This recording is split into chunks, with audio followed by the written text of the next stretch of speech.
So my name is Sajan Paul. I'm from Juniper Networks. So maybe next 15 minutes I'll just go over a few of the areas that we thought it's important when we come to building smart cities and services which are offered to citizens. We're very pleased to be part of Secure IT event. I think we're a very respected audience on the dais and off the dais, and I'm extremely happy to be here to present some of the solutions here. But of course, Juniper Networks, I think some of you may have heard of Juniper Networks. We play a very important role in the telecom industry in India and across the globe. We play a very important role in building large-scale data center infrastructure. Of course, we don't have time to go over all of those details, but we play a very important role in the national security.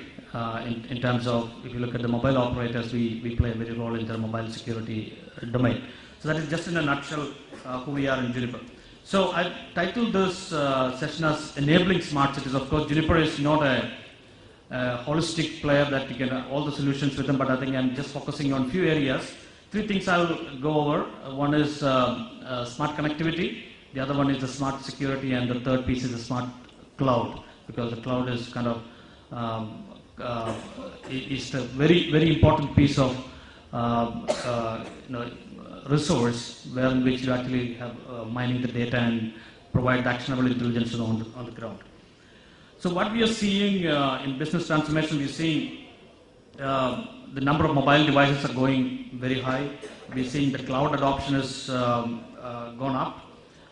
We have seen social and big data. I think all of these have roles in government installations and smart cities. Because I know a lot of the time we can do away with a lot of other gadgets, but not mobile. Mobile becomes a very important piece of our part and parcel of our life. And of course, cloud is what enabling mobile. It's not just mobile alone. Mobile has existed for quite long years. But the moment smartphones started hitting the ground, and the smartphone is enabled only because there is an efficient cloud behind it and there is an application infrastructure behind it. I think a lot of the infrastructures that build for public utility will eventually get, like the sir mentioned about the MyGov. I assume that will also have a mobile personality for that application. And several other states, I know in Karnataka, we have a number of mobile applications, which are citizen applications, which are ported to mobile devices, which is very, very, very convenient that we see here. So this is the overall. And the other element is that when we build infrastructure for smart cities, we have to do a very, very detailed planning, because we have seen in our telecom infrastructure that the number of devices added, the number of connections, of course, we have around 700 to 800 million mobile phones. And a lot of us know that the network is strained today. There's not enough coverage and connectivity, fundamentally because the growth has outperformed the amount of additional network resources that they put in. So we need to also look at some of these elements, that the kind of users which will actually come onto this network. This is again another very important piece, very subtle one. If you see the picture here, this is a city in Eastern Europe. The dubious distinction of this city is that it's got 120,000 people, and everybody is a hacker.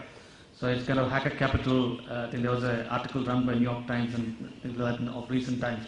So this is the bad actor there. We can have all kinds of applications and services, and sometimes we may see that it's a paperless transaction, but even denying a service to a particular service, to a citizen service, it could be very detrimental. So we must look at the security piece as well.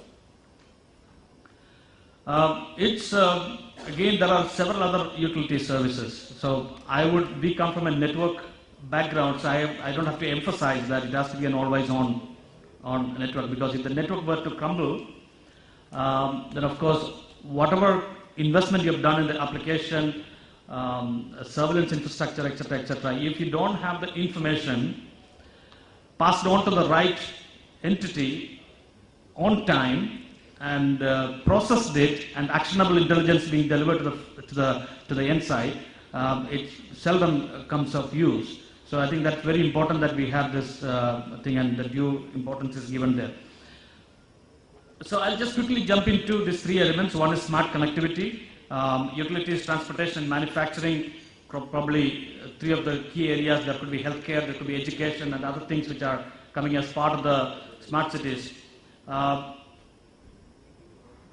So a whole lot of parameters are written there. I'm not going to go through each one of them, but there are a lot of key traits in that connectivity. Some of them are mobile connectivity. That means you don't have really wired access there. Some of them have high speed requirements. For example, if you have a surveillance camera which is fairly decent resolution, it may send a lot of traffic out. And do you have capability to connect back? That means the speed and feed is extremely important there. And the third piece is security. If the feed is compromised or there is a denial of service on that particular feed, then if you trust that camera for certain information and there is a denial of service on that particular device, then it is like you are taking hostage of a security guard. It's as simple as that. If you treat that as your key information gathering. So that kind of due diligence has to be done when we deploy this. And the challenges and drivers are growing number of and sophistication of attacks. We are seeing that, of course, I'll not go into details, but we are seeing there are number of unique attacks which happened in 2040. And we have seen the exploits of the attacks, and I don't have to explain that. This is a very active underground organization. As told you earlier, that there are state actors, there are a number of people who dedicated into attacks, and they will certainly target some of these areas. And of course, limited IT staff and resources and limited IT budget. So these are all issues. So what Juniper does is we build the rugged security routers. Maybe it is one part of the whole solution for utilities, telecommunications, manufacturing, resources, then transportation and tactical military. So these are ruggedized systems which can be deployed in any kind of battlefield kind of conditions. We do that for a number of telecom operators when they, the typical state of cell sites. Which are in locations where sometimes inaccessible and sometimes you don't have sufficient temperature hardening and things like that. So these are devices which are meant to work in all extreme conditions. At the same time, typically what people do is that when you have such extreme personality of a device, you will try to reduce the feature set. You need to remove certain features so that the processing is less and things like that. But I think we have managed to put few features which are purpose-built for.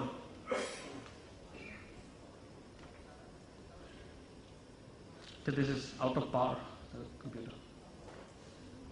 So these devices are purpose-built for deploying it in areas where, for example, you need to have a surveillance aggregation need to be done.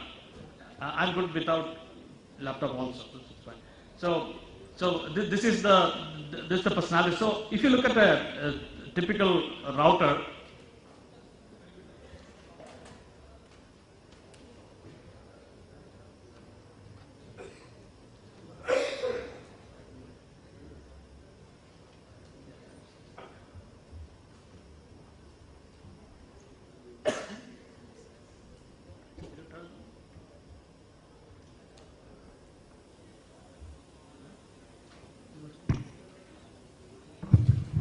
Yeah, so the personality of those routers is that it's not just giving access to the network, but it is also a security device.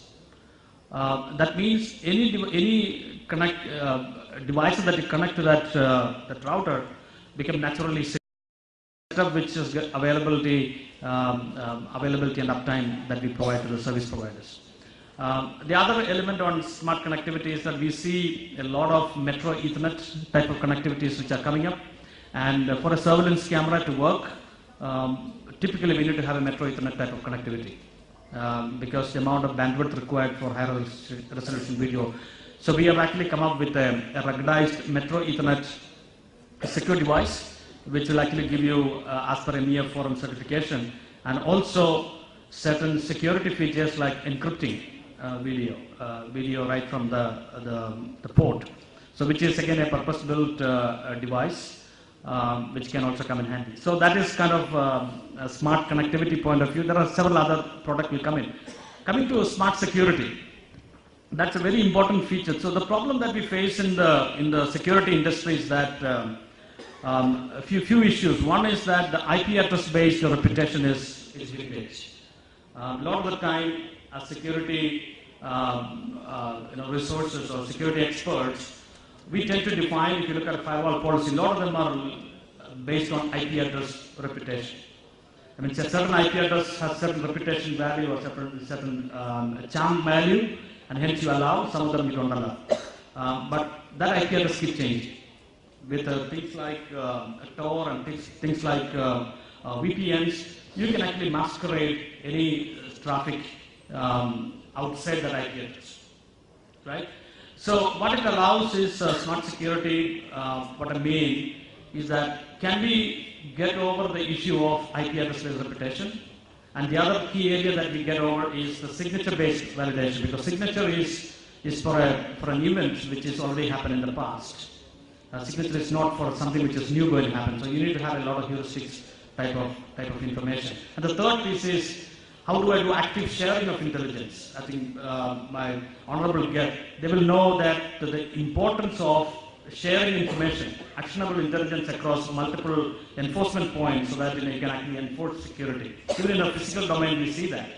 Right? Unless the intelligence is shared, we can't really take action. So we are actually working on something called Spotlight. What that allows is take feeds from across multiple enforcement points, take fingerprints, I mean digital fingerprints, and then come up with an actionable intelligence. It's as good as big data mining in the security realm, and then give you actionable intelligence which can be applied to the devices which I mentioned earlier, the smart connecting devices. That means the security intelligence can be applied right at the perimeter. So that's on the smart security. We have also done a few things on the anti-malware or predictive malware protection and things like that. We don't have time to go through all the details. And the third piece is on the smart cloud. When we look at the number of sensors, if IoT or even just take surveillance alone, the amount of data which comes to the data center is quite huge. And it needs to be processed in real time if you have to take any actionable intelligence out of that. A lot of the time, you need to take the video analytics. A lot of the time, you need to take artificial intelligence to react to that. So in that case, you need a very, very robust data center. So we build a large-scale, scale-out data center framework. Juniper has a complete cloud platform under the name of Contrail, which is a cloud platform. If you want to build a cloud infrastructure, we can actually ready to deploy cloud infrastructure based on OpenStack, which is available, which is with an SDN overlay. I'm putting a lot of acronyms, but we don't have time to go through all that. But this is a ready to deploy cloud platform for the Open Contrail that we provide. And we also provide the infrastructure for the data center called the MetaFabric. What MetaFabric does is it creates a scale-out data center. For example, Sir mentioned MyGov, or there are several other government services. The typical characteristic of the data center is that there is scale-up. That means in times of need, you need to scale up. And then in times of maybe a natural calamity or disaster or certain festive season, you will see a scale out, which means if your capacity is X, you may have to do 2X in certain peak times. How do you do that? People normally go to hosted service providers like Amazon Web Services or Google or anybody hosting in India. Say that you don't have to invest money in doing the 2X for a period of time. So what the data center infrastructure, which we call the MetaFabric architecture, allows you to seamlessly do a scale-out framework, and we deploy it in several customers in India. So that is the MetaFabric architecture. So I kind of conclude this. I talked about smart connectivity, which is building the next generation network for smart cities or smart infrastructure. Smart security, which is giving collective intelligence and active intelligence sharing with real-time enforcement. And the third piece is on the smart cloud, which is giving you a scale-up and scale-out architecture based on OpenStack and SDN framework. So those are three elements which I spoke about. I think when the panel discussion takes place, we can discuss further on some of these solutions. Thank you.